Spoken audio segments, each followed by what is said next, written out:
அன்பான தெய்வ பிள்ளைகள் எல்லோருக்கும் இயேசு கிறிஸ்துவின் நாமத்தில் வாழ்த்துக்களை தெரிவித்துக் கொள்கிறேன். பிதாவாகிய தேவனாலும் நம்முடைய கர்த்தராகிய இயேசு கிறிஸ்துவினாலும் உங்கள் எல்லோரோட வாழ்விலும் கிருபையும் சமாதானமும் உண்டாவதாக என்று சொல்லி உங்களை வாழ்த்துவதிலே நான் மிகுந்த மகிழ்ச்சி அடைகிறேன். தேவ பிள்ளைகளே, வாசிக்க கேட்கலாம். எபிரேயர் 10ஆம் அதிகாரம் 19வது வசனத்தில் இருந்து, ஆகையால் சகோதரரே, நாம் பரிசுத்த ஸ்தலத்தில் பிரவேசிப்பதற்கு இயேசுவானவர் தமது மாம்சமாகிய திரையின் வழியாய் புதிதும் ஜீவனுமான மார்க்கத்தை நமக்கு உண்டு பண்ணினபடியால் அந்த மார்க்கத்தின் வழியாய் பிரவேசிப்பதற்கு அவருடைய இரத்தத்தினாலே நமக்கு தைரியம் உண்டாயிருக்கிறபடினாலும் தேவனுடைய வீட்டின் மேல் அதிகாரியான மகா ஆசாரியர் நமக்கு ஒருவர் இருக்கிறபடினாலும் துர் மனசாட்சி நீங்க தெளிக்கப்பட்ட இருதயமுள்ளவர்களாயும் சுத்த ஜலத்தால் கழுவப்பட்ட சரீரமுள்ளவர்களாயும் உண்மையுள்ள இருதயத்தோடும் விசுவாசத்தின் பூர்ண நிச்சயத்தோடும் சேர கடவோம். தேவ பிள்ளைகளே, நாம் கடந்த பல வாரங்களாக இயேசு கிறிஸ்துவின் மூலம் எப்படி தேவ சமூகத்திற்குள்ளாக போகும் வழி எப்படி திறக்கப்பட்டிருக்கிறது, இப்பொழுது அந்த திறக்கப்பட்ட வழியின் மூலமாக நாம் எப்படி பிரவேசிப்பதற்காக தேவன் நமக்குள்ளே எப்படி அவர் ரட்சிப்பின் மூலம் கிரியை செய்திருக்கிறார் என்ற காரியத்தை எல்லாம் ஒவ்வொன்றாக தெளிவாக என்ன செய்கிறோம், நாம் கடந்த சில வாரங்களாக பார்த்து வருகிறோம். ஏன் இந்த சத்தியத்தை பார்க்கிறோம்? தேவ பிள்ளைகளே, நாம் ரட்சிக்கப்பட்டதனுடைய நோக்கமே என்ன? பாவம் நம்மை தேவனை விட்டு பிரித்து விட்டது. ரட்சிப்பு மறுபடியும் நம்மை தேவனிடத்தில் என்னது ஒப்புரவாக்கி விட்டது. தேவனிடத்தில் நம்மை மறுபடியும் இணைத்து விட்டது. அப்போ ரட்சிப்பின் மூலம் நமக்கு தேவனோடு ஒரு உறவு உண்டாயிடுச்சு. அவர் நமக்கு அப்பா, நம்ம அவருடைய பிள்ளை. அப்போ பிள்ளை அப்பாவோடு ஒரு நெருங்கிய உறவு கொண்டவனாக என்ன செய்யணும், வாழணும். அதான் பிள்ளை அப்பா அப்படிங்கிற உறவு. அப்பா கிட்ட பிள்ளை பேசாமலே இருந்தா அது பேரு அது நல்ல உறவு இல்லை. அப்போ எப்படி இயேசுவின் மூலம் இப்போ நம்மை உண்டாக்கின பரலோக அப்பாவினிடத்தில் நாம் எப்படி நெருங்கி ஜீவிப்பதற்கு நமக்கு எப்படி வழி உண்டாயிருக்கிறது என்ற அந்த சத்தியத்தை தான் பார்த்து வருகிறோம். ஏன் நீங்க உங்கள் வாழ்க்கையில இயேசு கிறிஸ்துவின் மூலமாக தேவனோடு ஒரு நெருங்கிய உறவு கொண்டவர்களாய் ஜெபத்தின் மூலம், அவரிடத்தில் ஆலோசனை கேட்பதன் மூலம், உடைய கேள்விகளை அவரிடத்தில் கேட்டு பதிலை பெற்றுக்கொள்வதன் மூலம், இப்படி வசனத்தின் மூலமாகவும் ஜெபத்தின் மூலமாகவும் நீங்கள் தேவனோடு நெருங்கி ஜீவிக்கிறவர்களாய் வாழணும். அதுக்கு இயேசு எப்படி வழியை உண்டாக்கி இருக்கிறார் என்ற இந்த சத்தியத்தை தான் பார்த்து வருகிறோம். ஏன்னா அந்த சத்தியத்தை கேட்க கேட்க நம்முடைய ஆவிக்குரிய ஜீவியம் அப்படிப்பட்டதா என்ன செய்யறோம், மாறிடும் பாருங்க. அப்போ இதுவரையிலும் நாம் பார்த்தது என்ன? இயேசுவின் மூலம் மகா பரிசுத்த ஸ்தலத்துக்கு போகிற வழி அவருடைய பலியினாலே திறக்கப்பட்டு விட்டதுன்னு முதலாவது பார்த்தோம். ரெண்டாவது, அந்த திறக்கப்பட்ட வழியின் மூலம் தேவ சமூகத்துக்குள்ள போவதற்கு ரத்தத்தினால் நமக்கு தைரியம் உண்டாயிருக்கிறது என்று சொல்லி பார்த்தோம். மூன்றாவது, இந்த திறக்கப்பட்ட வழியின் மூலம் நம்ம உட்பிரவேசிக்கிற அந்த பாக்கியத்தை வாழ்க்கையில அனுபவிக்கிறவர்களாய் வாழ்வதற்கு இயேசு நமக்காக பிரதான ஆசாரியராய் இருந்து கொண்டு இரவும் பகலும் தேவ சமூகத்திலே நமக்காய் வேண்டுதல் செய்கிறவராய் இருக்கிறார் என்று சொல்லி பார்த்தோம்.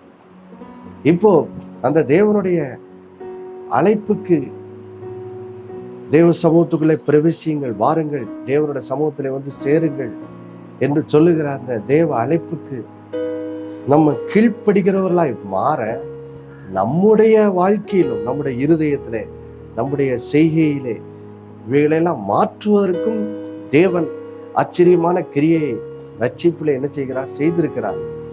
முதலாவது நம்முடைய இருதயத்தை, புது இருதயத்தை நமக்கு தந்து மனசாட்சியை அவருடைய இரத்தத்தினால் சுத்திகரித்திருக்கிறார். இரண்டாவது, நம்முடைய சரீரத்தின் செய்கைகளை அவருடைய வசனத்தினால் என்ன செய்கிறார்? பரிசுத்தப்படுத்துகிறார், கழுவுகிறார் என்று சொல்லி பார்த்தோம். கடைசியாக நம்ம பார்த்தது எப்படி நமக்கு ஒரு உண்மையுள்ள இருதயத்தை தருகிறார் என்று சொல்லி கடந்த வாரத்திலே பார்த்தோம். இந்த நாளிலே நாம் பாருங்க, அடுத்த சத்தியமாக எப்படி விசுவாசத்தில் பூரண நிச்சயத்தை தருகிறார் என்று சொல்லி நம்ம என்ன செய்ய போகிறோம்? பார்க்க போகிறோம். வாசிக்கிறேன். எபிரேயர் 10:22 வசனம். துர்மனசாட்சி நீங்க தெளிக்கப்பட்ட இருதயம் உள்ளவர்களாயும் சுத்த ஜலத்தால் கழுவப்பட்ட சரீரம் உள்ளவர்களாயும் உண்மையுள்ள இருதயத்தோடும் விசுவாசத்தின் பூர்ண நிச்சயத்தோடும் சேர கடவுள். பிரியமானவர்களே, இப்ப பாருங்க, நம்ம இவ்வளவு வாரமும் பல சத்தியங்களை பார்த்தோம். இந்த சத்தியங்களுடைய முடிவு என்ன? இயேசு எனக்காக பலியிடப்பட்டார், ரத்தம் எனக்கு தைரியத்தை தருது. இயேசு எனக்காக பிரதான ஆசாரியாராக இருந்து வேண்டுதல் செய்கிறார். இப்போ புது இருதயத்தை தந்திருக்கிறார், மனசாட்சியை சுத்திகரிச்சிருக்கிறார், சரீரத்தின் செய்கைகளை கழுவுகிறார், உண்மையுள்ள இருதயத்தை தர்றார். இதனுடைய விளைவு என்ன? இதெல்லாம் தேவன் இயேசுவை கொண்டு செய்ததுனால விளைவு என்ன? இப்போ எனக்குள்ளே ஒரு பூரண நிச்சயமான விசுவாசம் என்ன செய்தது? உள்ளத்திலே பிறந்து விடுகிறது. பாருங்கள் தேவ பிள்ளைகளே, இருதயத்திலே நாம் குற்ற உணர்வு நிறைந்தவர்களா இருக்கிற வரைக்கும், இன்னும் என் பாவம் மன்னிக்கப்படவில்லை என்ற ஒரு உணர்வு தான் நம்முடைய இருதயத்தில் இருக்கிற வரைக்கும், நான் எம்மாத்திரம்தான், ஆனாலும் இயேசு இப்போ என் தகுதியாய் மாறிவிட்டார் என்ற அதை குறித்த ஒரு பூரண ஒரு புரிந்துகொள்ளுதல் இராத வரைக்கும், பாருங்கள் தேவ பிள்ளைகளே, நம்ம ஆண்டவர் இடத்துல வர்றதுக்கு ஒரு விசுவாசமே என்ன செய்யாது இருக்காது. நம்ம ஜெபிக்க ஆரம்பிச்சிட்டாலே எப்படி ஜெபிப்போம்னா, இயேசுவனுடைய அந்த ரத்தம் நம்மை தகுதிப்படுத்தி இருக்கிறது என்ற அந்த உணர்வு இல்லாதவர்களாக தான் நம்ம என்ன செய்வோம்? பாருங்க, நம்ம ஜெபிப்போம். ஆனா எப்போ இயேசு என் தகுதியா மாறிட்டார், அவர் ரத்தம் என் பாவத்தை மன்னிச்சிருக்குது, அவருடைய பலியினால் வழி திறக்கப்பட்டுச்சு அப்படிங்கிற அந்த இதெல்லாம் இருதயத்துல ஆழமாய் உணரும் போது என்ன ஆயிருதுன்னா, பாருங்கள் தேவ பிள்ளைகள், இருதயத்துல ஒரு பூர்ண நிச்சயமான விசுவாசம் வந்துருது. ஆமா, இப்போதான் தேவ சமூகத்துக்குள்ளே போவதற்கு எனக்கு தகுதி இருக்குது. காரணம் என்ன? இயேசு கிறிஸ்துவினுடைய பலி, அவர் சிந்திய ரத்தம், அவர் எனக்காக பிதாவின் சமூகத்தில் செய்கிற வேண்டுதல். இதன் மூலம் இப்போ இயேசுவின் பெயரை சொல்லிட்டு நான் தேவ சமூகத்துக்குள்ள தைரியமா வரலாம் அப்படிங்கிற ஒரு ஆழமான விசுவாசத்தின் நிச்சயம் நமக்குள்ளே என்ன செய்கிறது? வந்துருது பாருங்க. பிரியமானவர்கள், இந்த விசுவாசத்தின் நிச்சயம் நமக்குள்ள ஜெபத்துல வர்றது ரொம்ப ரொம்ப முக்கியம் பாருங்க. ஏனென்றால் நம்முடைய ஜெபத்துக்கு பதில் பெறதுக்கு ரொம்ப முக்கியமானதே இருதயத்துல விசுவாசம் இருக்க வேண்டும் என்று வேதம் என்ன செய்கிறது? சொல்லுகிறது பாருங்க. ஒரு 2 வசனத்தை, இயேசு சொன்ன 2 வசனத்தை நான் உங்களுக்கு வாசிக்கிறேன். முதலாவது மத்தேயு 21 இயேசு சொன்ன வார்த்தைகளை வாசிக்கிறேன்.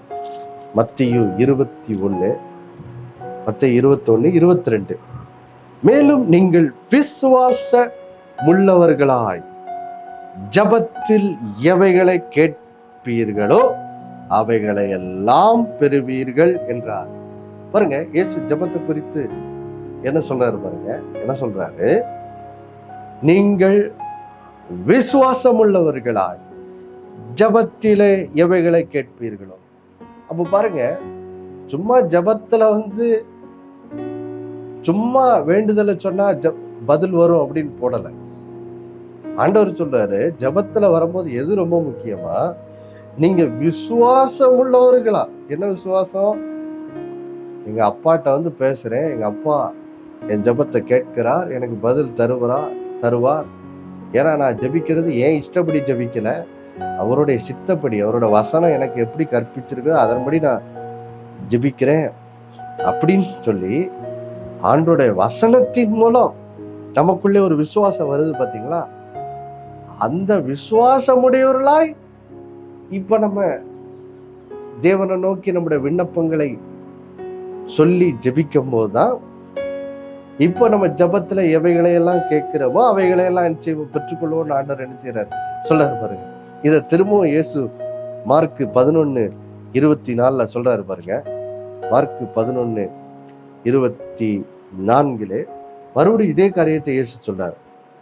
ஆதலால் நீங்கள் ஜெபம் பண்ணும்போது எவைகளை கேட்டுக்கொள்வீர்களோ, நல்லா கவனிங்க, ஜெபம் பண்ணும்போது எவைகளை கேட்டுக்கொள்வீர்களோ அவைகளை பெற்றுக்கொள்வோம் என்று விசுவாசியுங்கள். அவைகளை பெற்றுக்கொள்வோம் என்று என்ன செய்யுங்க? விசுவாசியுங்க. அப்பொழுது அவைகள் உங்களுக்கு என்ன செய்யும்? உண்டாகும் என்று சொல்லுகிறேன் அப்படின்னு இயேசு சொல்றாரு பாருங்க. அப்போ யோசிச்சு பாருங்க தேவ பிள்ளைகளே, ஜெபத்துல பதில் பெறணும்னா இருதயத்துல என்ன இருக்கணும்? கர்த்தரை ஜெபங்களை கேட்கிறார், அதுக்கு பதில் தருவார். அது மட்டும் இல்ல, நான் என் இஷ்டப்படி ஜெபிக்கல, அவருடைய சித்தப்படி ஜெபிக்கிறேங்கிற ஒரு விசுவாச நிச்சயம் இருதயத்துல என்ன செய்யணும்? இருக்கணும். அப்பதான் ஜெபத்துக்கு என்னது பதில் வரும் பாருங்க. இன்னொரு வசனத்தையும் வாசிக்கிறேன் பாருங்க. 1 கொரிந்தியர் 5ஆம் அதிகாரம் 14-15 வசனங்கள். நாம் எதையாகிலும் அவருடைய சித்தத்தின்படி கேட்டால் அவர் நமக்கு செவி கொடுக்கிறார் என்பதே அவரை பற்றி நாம் கொண்டிருக்கிற தைரியம். நாம் எதை கேட்டாலும் அவர் நமக்கு செவி கொடுக்கிறார் என்று நாம் அறிந்திருந்தோமானால் அவரிடத்தில் நாம் கேட்டவைகளை பெற்று கொண்டோம் என்றும் என்னது அறிந்திருக்கிறோம். அப்ப பாருங்க, ஜபத்துல எவ்வளவு இருதயம் ஜபத்துல எவ்வளவு முக்கியமா இருக்குது பாருங்க. இருதயத்துல முதல்ல என்னதான் ஒரு நிச்சயம் இருக்கணுமா? என்னது? நான் இப்ப ஜெபிக்கிறது தேவ சித்தப்படி ஜெபிக்கிறேங்கிறத நம்ம அறிந்திருக்கணும். நம்ம இஷ்டப்படி எல்லாம் ஜெபிச்சாலாம் பதில் என்ன செய்யாது? வராது. ஜெபிக்கிறதுக்கு முன்னாடி அதனாலதான் பாருங்க, முதல்ல வேதத்தை வாசிக்கணும். நிறைய நேரம் பாருங்க, நம்ம ஜெபத்துல ஏன் நம்ம வந்து வெற்றி பெறுகிறது இல்லைன்னா, வசனத்தின் அறிவு இல்லாம நம்ம ஏதோ ஜெபிக்கிறது பாருங்க. ஏன்னா இப்போ பொதுவாக இந்தியா மாதிரி தேசத்துல பாருங்க, கடவுள் பக்தி என்பது ஒரு எல்லாருக்குள்ளேயும் இருக்குது. எல்லாருமே என்ன செய்யறாங்க? ஜெபம் பண்றாங்க. எல்லாருக்குமே தெரியுது கடவுள் அப்படியா கடவுள்னு சொன்னாலே என்னது? ஜபம் அப்படிங்கிறது எல்லாருக்குமே என்னது தெரியுது. அது வந்து எல்லாருக்கும் ஒரு தெரிஞ்ச காரியம். அவரை நோக்கி கண்ணீர் ஒடிச்சு ஜெபிக்கணும் அப்படிங்கிறது எல்லாருக்கும் தெரியுது. ஆனா நம்ம நிறைய நேரம் இந்த ஜெபிக்கணும் அப்படிங்கிற காரியம் வரும்போது நிறைய நேரம் நம்ம அதுல செய்கிற தவறு என்னவென்றால், நம்முடைய இஷ்டப்படி நம்ம என்ன செய்யறது? ஜெபிக்கிறது. தேவனுடைய சித்தத்தை அறிந்து நம்ம என்ன செய்யறது கிடையாது? ஜெபிக்கிறது கிடையாது. அதனாலதான் நிறைய ஜெபங்களுக்கு என்னது? பதில் வர்றதில்லை பாருங்க. நம்ம இஷ்டப்படியெல்லாம் சும்மா ஏதோ ஜெபிக்க முடியாது பாருங்க. ஏன்னா ஜெபம் என்பது ஒரு பரிசுத்தமான காரியம். அது நம்முடைய சுய புத்தி சுய எண்ணங்களின் படியெல்லாம் பண்ண முடியாது. வேதத்திலிருந்து ஜெபம் என்னது அப்படிங்கிற சத்தியத்தை அறிஞ்சு அதுக்கப்புறம் நம்ம என்ன செய்யணும்? ஜெபம் பண்ணணும். ஏன்னா இன்னைக்கு ஜெபம் தானே, அது என்ன ஒரு பெரிய காரியமா அப்படிங்கிற அளவுக்கு தான் இன்னைக்கு நிறைய கிறிஸ்தவம் கூட, ஏன்னா ஜெபம் என்ற ஒரு காரியம் ரொம்ப பழகி போன ஒரு காரியம் ஆயிடுச்சு. டிவியில அடிக்கடி பாருங்க, நம்ம இந்த ஜெபிக்கிறது பல ஜெப கூட்டங்களில் நம்ம கலந்து கொள்கிறோம். இப்படி ஜெபத்துக்கு அடுத்த காரியம் வந்து பாருங்க, கிறிஸ்தவர்களுக்கு ரொம்ப அது அடிக்கடி செய்கிற காரியமா இருக்கிறதுனால ஜெபம்ங்கிறது எவ்வளோ ஒரு ஆழமான காரியம் என்பதை உணராம நம்ம என்ன செய்துறோம்? போயிடுறோம் பாருங்க. அப்போ ஜெபத்துல தேவ பிள்ளைகளை முதலாவது நீங்க தெரிந்து கொள்ள வேண்டியது, நீங்க ஜெபிக்கிறதுக்கு முன்னாடி தேவ சித்தத்தின்படி என்ன செய்யணும்? ஜெபிக்கணும். அப்போ தேவ சித்தத்தை எப்படி தெரிறது? அவரோட வசனத்தின் மூலமா தான் என்னது தெரிந்து கொள்ள முடியும். அப்போ பாருங்க, ஜெபிக்கிறதுக்கு முன்னாடி அதனால தான் வசனத்தை வாசித்து ஆண்டவரோட வழி நடத்துதலோடு நம்ம என்ன செய்யணும்? ஜெபிக்கணும். ஒரு காரியத்தை குறித்து விண்ணப்பிக்கிறோம்னா, வாழ்க்கையில ஒரு விடுதலை, ஒரு காய்ச்சல், ஒரு வியாதி வருது, அதுல இருந்து விடுதலை வரணும்னா சும்மா பாருங்க, நம்ம வந்துட்டு ஆண்டவரே என்ன இந்த வியாதியிலிருந்து விடுதலை ஆக்க மாட்டீங்களா அப்படின்னு நம்ம பாருங்க, ஒருவேளை நம்ம விசுவாச வாழ்க்கையில குழந்தைகளா இருக்கும்போது அப்படி ஜெபிச்சா ஒருவேளை அது வேலை செய்யும் பாருங்க. ஆனா விசுவாச வாழ்க்கையில வளர வளர வளர வளர அப்படிலாம் ஜெபிச்சுன்னா பதில் என்ன பெற முடியாது. ஏன்னா கர்த்தர் இப்போ ஆவிக்குரிய வாழ்க்கையில நீங்கள் வளர வேண்டும் என்று விரும்புகிறார். இப்போ அவரோட வசனத்தின்படி வசனத்தை வைத்து ஜெபிக்கிறவர்களா நீங்க மாறணும்னு விரும்புகிறார். அப்போ சும்மா போய் ஆண்டவரே ஏன் எனக்கு இந்த வியாதியிலேருந்து விடுதலையை தர மாட்டீரா அப்படின்னு பாருங்க, சும்மா கண்ணீர் ஒடிச்சு சோமுன்னாலாம் பதில் வராது. எப்போ பதில் வரும்? வசனத்திலிருந்து உங்களுக்கு ஒரு அறிவு வரணும். என் தேவன் என்னை சுகமாக்குகிறவர். இயேசு அன்றைக்கு அந்த குஷ்டரோகியை சுகமாக்கினார். 100க்கு அதிபதியின் வேலைக்காரனை சுகமாக்கினார். பேதுரு மாமியை சுகமாக்கினார். சகல வியாதி உள்ள சுகமாக்கினார். அதையெல்லாம் என்ன செய்யணும்? வசனத்தை வாசிக்கணும். வாசித்து உங்கள் இருதயத்தில் ஒரு விசுவாசம் உங்களுக்குள்ளே வரணும். ஆமா, என்னை சுகமாக்குறது தேவ சித்தம் தான். தேவன் சுகமாக்குறவராக தான் இருக்கிறாரு, அது அவருடைய சித்தம் தான் அப்படின்னு சொல்லி வசனத்தை வாசித்து உங்களுக்குள்ளே ஒரு விசுவாசம் வரணும், எழும்புன்னு பாருங்க. இது இந்த சுகத்தை பெறுவது தேவ சித்தம் தான் அப்படின்னு சொல்லி வசனத்தின் வெளிச்சத்திலிருந்து நீங்க தேவ சித்தத்தை அறிந்து அதுக்கப்புறம் அவரோட வசனத்தை வச்சு ஜெபிக்கணும். பாருங்க, ஆண்டவரே நீங்க சொல்லியிருக்கிறீங்களே,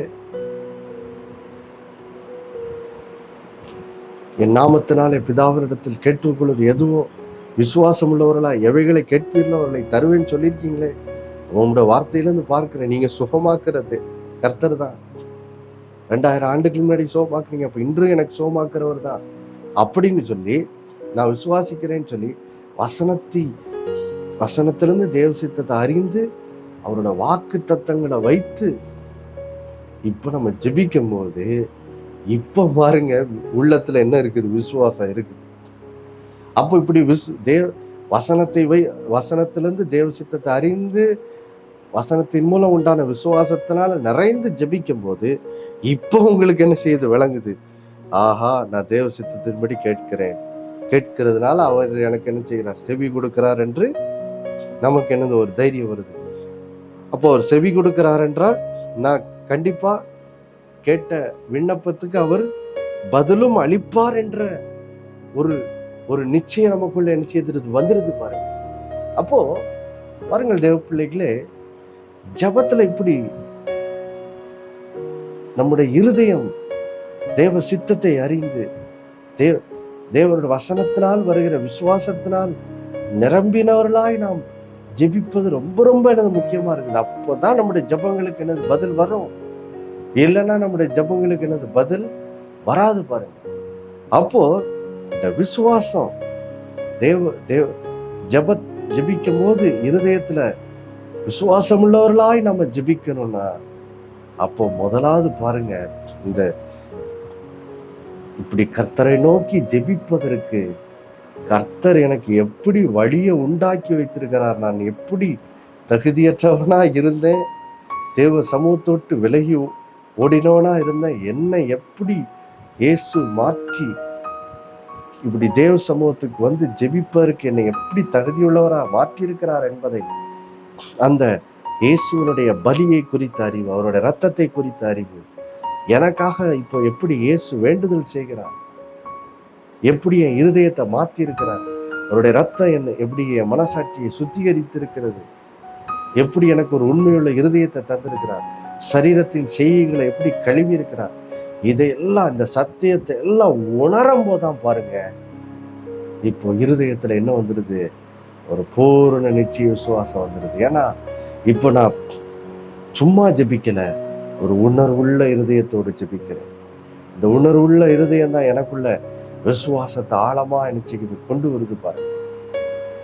இவ்வளவு இயேசுவை கொண்டு எனக்கு நான் தேவ சமூகத்துக்குள்ளே வருவதற்கு இயேசுவை கொண்டு தேவன் இவ்வளவு கிரியை செய்திருப்பார்னா, தம்முடைய குமாரனையே சிலுவையில் ஒப்பு கொடுத்து அவரை பலியிடும்படி, அவர் மரிக்கும்படி ஒப்பு கொடுத்து, ரத்தம் கடைசி சொட்டு ரத்த வரைக்கும் சிந்துபடி ஒப்பு கொடுத்து, அது மட்டும் இல்ல, அவர் மரித்த பிறகு 3ஆம் நாள் அவரை உயிரோடு எழுப்பி இப்பொழுது அவரை தேவன் தம்முடைய வலது பார்சத்திலே தம்முடைய குமாரனை இயேசு உட்கார செய்து இப்போ அவரை எனக்காக பிரதான ஆசாரியராக நியமித்து இப்போ எனக்காக வேண்டுதல் செய்யும்படி இயேசுவுக்கு ஒரு பொறுப்பை கொடுத்து இப்போ எனக்குள்ளே பரிசுத்த ஆவியை அனுப்பி என்னுடைய இருதயத்தெல்லாம் புது இருதயமா மாற்றி அவருடைய ரத்தத்தை கொண்டு என்னை சுத்திகரித்து இப்படி இவ்வளவு கிரியை செய்திருக்கிறார் என்று சொல்லி இந்த சத்தியங்கள் எல்லாம் உணரும் போதான் பாருங்க, இருதயத்துல ஒரு உணர்வுள்ள இருதயம் வருது,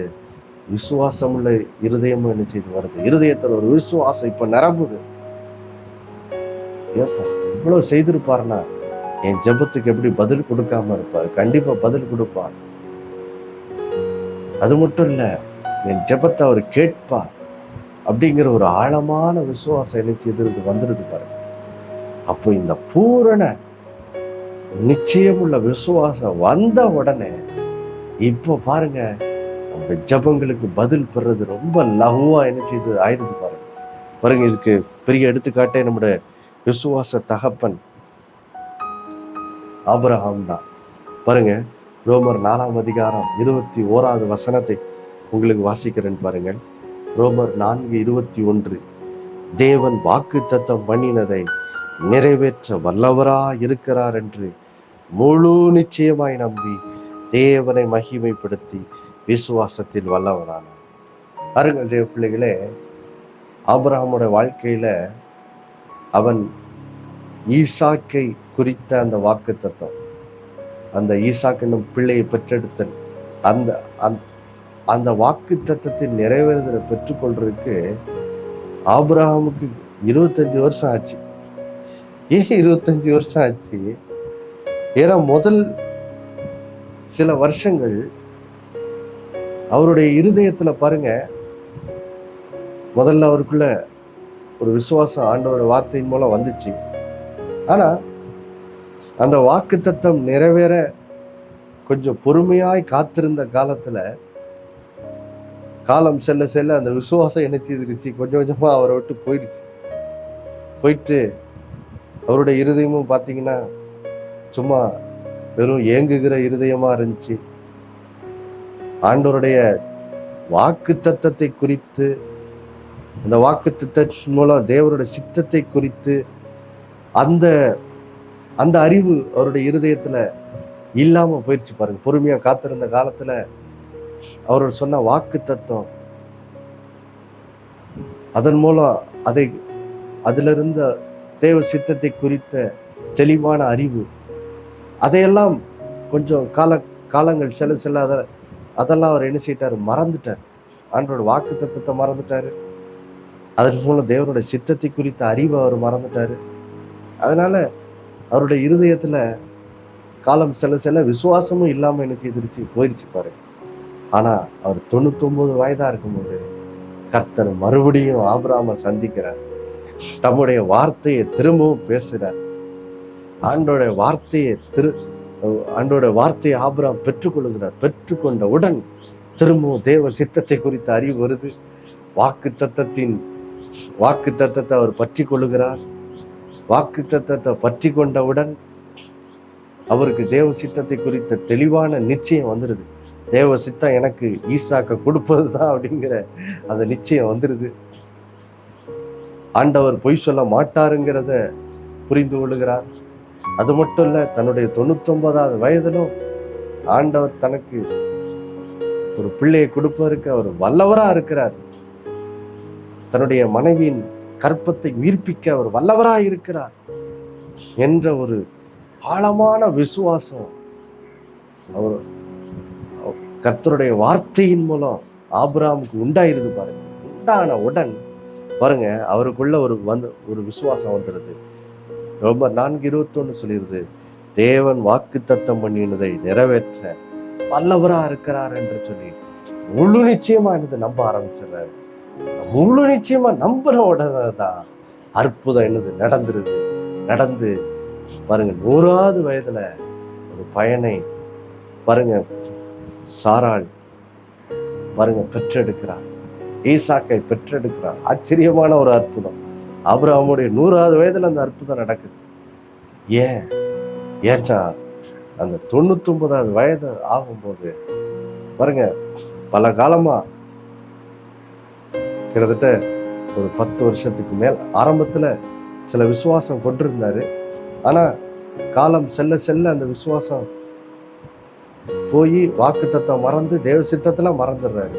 ஆனா 99 வயதுல அதிகாரம் 17 ஆபிரகாமுக்கு கர்த்தரோட வார்த்தை திரும்ப உண்டானவன்ல தேவ சித்தத்தை குறித்த அறிவு வந்துடுது. வாக்கு தத்தத்தை விசுவாசிக்கிறார். விசுவாசித்தவுடன் இப்போ பாருங்க இருதயத்துல பூரண நிச்சய விசுவாசம் வந்துடுது. வந்தவுடன் அற்புதம் நடந்துருது. ஜெபத்துக்கு பதில் பெற்றுக் கொள்ளுகிறார். அதனால் பாருங்கள் தேவ பிள்ளைகளை, இந்த நாளில கூட இவ்வளவு நாள் நீங்கள் கேட்ட வார்த்தைகள் எதற்காக ஒவ்வொரு வாரமா நம்ம ஒன்னொன்னா ஒவ்வொரு வசனமா பார்த்து வந்தோம். இந்த வசனத்தின் அறிவு உங்களுக்குள்ளே பூரண நிச்சயமான விசுவாசத்தை உண்டாக்கி இருக்கிறது. தேவனுடைய சித்தத்தை குறித்த தெளிவான அறிவு உங்களுக்கு உண்டாயிருக்குது. இப்ப அதனால கர்த்தர் சொல்றாரு, என் வார்த்தையை பிடிச்சிக்க, என் வார்த்தையை பற்றிக்கொள், என் வார்த்தையை உறுதியாய் பற்றி கொண்டு தேவன் வாக்கு தத்தம் பண்ணினதை நிறைவேற்ற வல்லவராய் இருக்கிறார் என்று பூர்ண நிச்சயமா இந்த நாளில் விசுவாசிங்க. விசுவாசிக்கும் போது ஆபிரகாமை போல ஒருவேளை இதுவரைக்கும் பல நாட்களாய் ஜெபத்துக்கு பதில் பெறாம இருந்த நீங்க இந்த நாட்களிலே உங்களுக்கும் ஆபிரகாமுக்கு அற்புதம் நடந்தது போல உங்களுக்கும் அற்புதம் நடக்கும். ஜெபத்துக்கு பதிலை பெற்றுக் கொள்வீர்கள். நாம் ஜெபிக்கலாமா? அன்புள்ள பரலோக பிதாவே, ஆண்டவராய் இயேசு நாமத்தில் இந்த நாளிலே எங்கள் இருதயத்திலே விசுவாசத்தின் ஜெபத்திலே விசுவாசத்தின் முக்கியத்துவத்தை குறித்து நீங்க தெளிவாக எங்களுக்கு ஆண்டவரை கற்றுக் கொடுத்ததுக்காக ஸ்தோத்திரம். ஜெபத்துக்கு பதில் வர வேண்டும் என்றால் பூரண நிச்சயமான விசுவாசம் தேவை. அதுக்குதான் ஆண்டவரை இத்தனை நாட்களாக இயேசுவினுடைய பலியை குறித்து அந்த பலியின் மூலமாய் நாங்கள் தேவ சமூகத்துல ஜெபிப்பதற்கு எவ்வளவு தூரம் எங்க உள்ளத்துல கிரியை செய்திருக்கிறீங்க என்ற அந்த அறிவை தந்தீங்கப்பா. இந்த வார்த்தை நம்முடைய அநேக பிள்ளைகளுக்கு ஆபிரகாமுக்கு நீர் ஆதியாகமம் 17 அவருடைய 99வது வயதுல பேசின வார்த்தையை போலதான் இருக்குது. அநேகர் பல நாட்களாய் ஜெபித்திருக்கிறார்கள். ஆனா இன்னும் ஜெபத்துக்கு பதில் வரலன்னு சொல்லி இருதயத்துல வேதனைப்பட்டு கொண்டிருக்கிறாங்க. ஏன்னா அவர்களுக்குள்ள அவருடைய இருதயத்துல இன்னும் விசுவாசம் இல்லை. தேவ சித்தத்தை குறித்த ஒரு தெளிவு இல்லை. அதனால வாக்கு தத்தத்தையும் மறந்து விட்டார்கள். வாக்கு தத்தத்தை இப்ப விசுவாசிக்கல. ஆனா இந்த நாளிலே இந்த சில வாரங்களாய் பேசிய வார்த்தைகள் இந்த பிள்ளைகளோட உள்ளத்திலே மறுபடியுமாய் அவர்களுக்கு தேவ சித்தத்தை குறித்த அறிவின் தெளிவையும் வாக்கு தத்தத்தின் வெளிச்சத்தையும் வாக்கு தத்தத்தை அவர்கள் பற்றி கொள்ள வேண்டும் என்ற ஒரு விசுவாசத்தையும் அவர்களுக்குள்ளே உண்டாக்கினதுக்காய் ஸ்தோத்திரம். அதன் மூலம் இந்த நாளில் இந்த பிள்ளைகள் ஆபிரகாமை போல ஆமா ஆண்டவர் வார்த்தையை பேசியிருக்கிறார், அதனால நான் இப்போ அவரோட வார்த்தையை முழு நிச்சயமா விசுவாசிக்கிறேன் என்று சொல்லி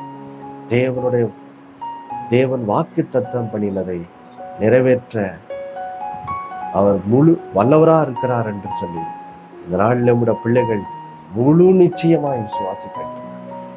கேட்ட வார்த்தைகளின் மூலம் இந்த நாளில் நம்முடைய பிள்ளைகளுக்குள்ளாக ஒரு பூரண நிச்சயமான விசுவாசம் உண்டாகட்டும். ஆண்டவரே உண்டாகி அதன் மூலம் ஆபிரகாமுக்கு எப்படி அற்புதம் நடந்தது அதே போல் நம்முடைய பிள்ளைகளோட வாழ்விலும் இந்த நாளிலே இது பல நாட்களாய் நடக்காத அந்த அற்புதம், அந்த ஜெபத்துக்கு பதில் இந்த நாளிலே நம்முடைய பிள்ளைகள் அதை பெற்றுக்கொள்ளட்டும். அற்புதத்தை பெற்று உங்களுக்கு சாட்சி சொல்லட்டும். இயேசுவின் மூலம் வேண்டிக் கொள்ளுகிறோம் நல்ல பிதாவே, ஆமென். மறுபடியும் அடுத்த வாரம் சந்திக்கும் வரை உங்களுக்கு நினைப்பூட்டுகிறேன். இயேசுவே ஆண்டவர். ஒவ்வொரு நாளும் அவர் மேல் விசுவாசம் வைத்து வாழுங்கள். ஆமென்.